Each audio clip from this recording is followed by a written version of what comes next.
एक बार की बात है, भगवान श्री कृष्ण की जो पत्नियां हैं, फिर ध्यान से सुनना, मैंने पहले भी कहा था, भगवान स्वधाम गमन करने के बाद अष्टपट रानियों ने अपना देह त्याग कर दिया और जो शेष रही कुछ भगवान की 16,100 जो अर्धांगिनी हैं, पत्नियां हैं, उनको लेकर के अर्जुन आ गए मथुरा में। और वज्रनाभ जी अपनी परदादी, क्या लगती हैं? परदादी, हाँ, उनकी सेवा कर रहे हैं। एक दिन की बात है, वह सभी देवियां यमुना जी के किनारे गई हैं। यमुना जी के किनारे बैठ करके चर्चा कर रही हैं द्वारिकाधीश प्रभु की। एक स्त्री के सामान्य जीवन में भी देखा जाए, एक स्त्री का पति उसके जीवन से निकल जाए तो उसके जीवन का आधा सुख आधा कुछ निकल गया, और यदि वह पतिव्रता है तो मानो उसके जीवन का सब कुछ चला गया। उसके जीवन का दुख, उसके जीवन की व्यथा, और क्या कह सकते हैं।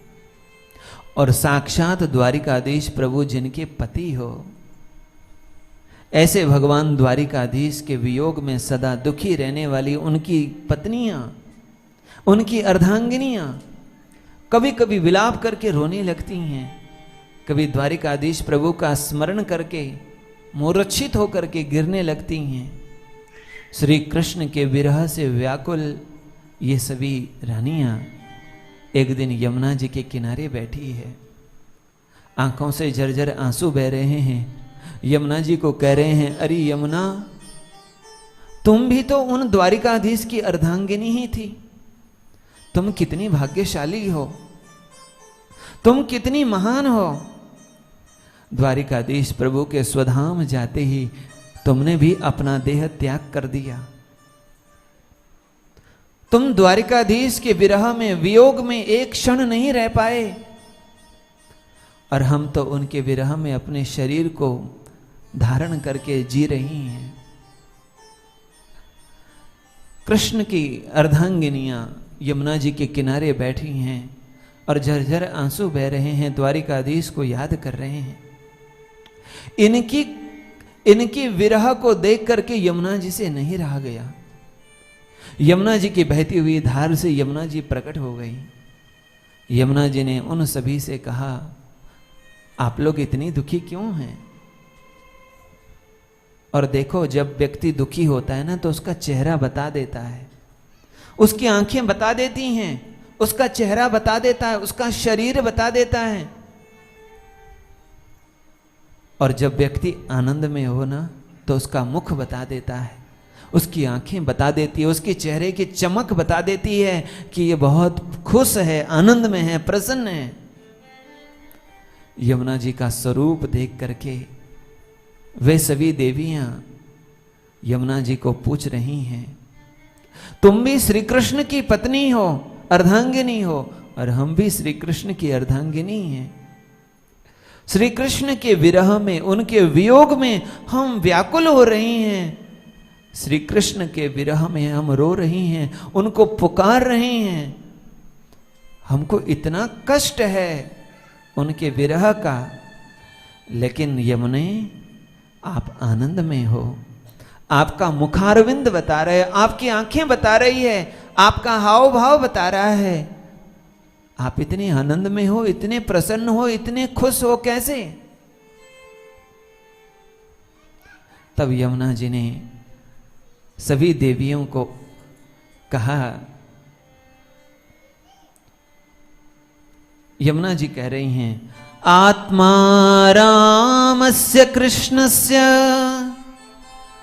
ध्रुवमात्मा स्थिराधिका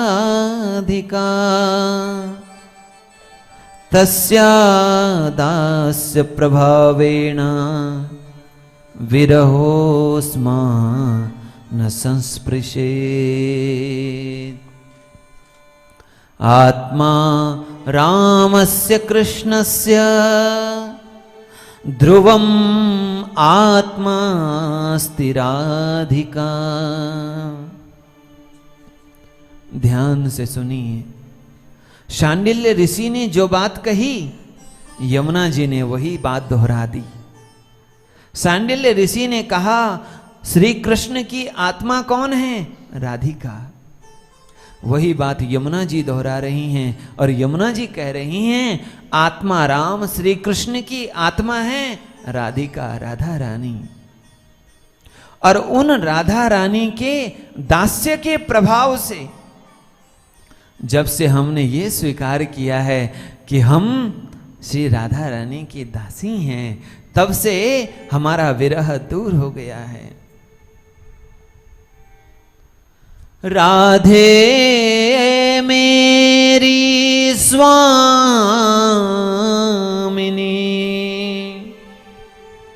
मैं राधे को दास, राधे मेरी स्वामिनी,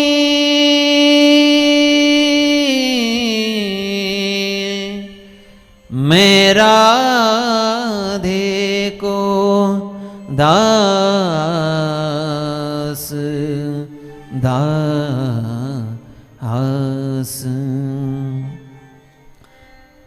तस्या दास्य प्रभावेण विरहोस्मान संस्पृशेत्।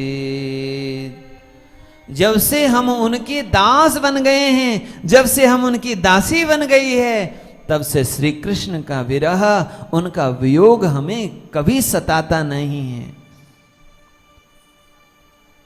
क्योंकि वह श्री कृष्ण की आत्मा है, वह ब्रज वृंदावन की स्वामिनी है, वह यहाँ की आराध्या है। तभी हमारे ब्रज के संत कहते हैं, हमारे माई श्यामा जू को राज।